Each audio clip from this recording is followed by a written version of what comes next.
So very quickly, let's look at a fixture. Now, as you can see, curtain rods would be a good example of a fixture. Now, the draperies themselves, an owner could take those with them. We normally specify on the listing contract if the draperies or curtains would stay, but the curtain rods themselves, they've been attached to the property, therefore they would be a fixture. Now, we can see back here, there's a pretty large mirror on this wall here, and this mirror, well, it is not attached to the wall. It's just simply hanging by a pretty large wire over two different hooks.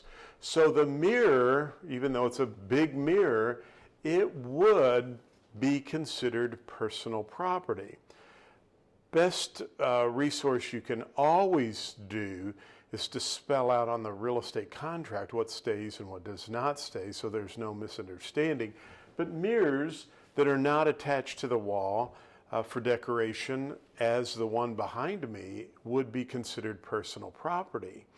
Read the questions very carefully. They'll give you information, and if it's attached in such a way to the property, then you know it is a fixture. Now, remember that the courts determine whether an item is personal property or a fixture through the acronym called MAID, M-A-I-D,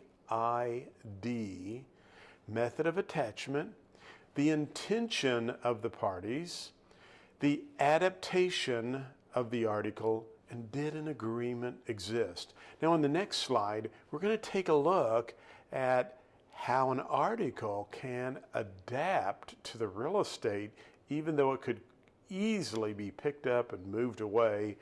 It will show you how the adaptation of the article makes it become a fixture.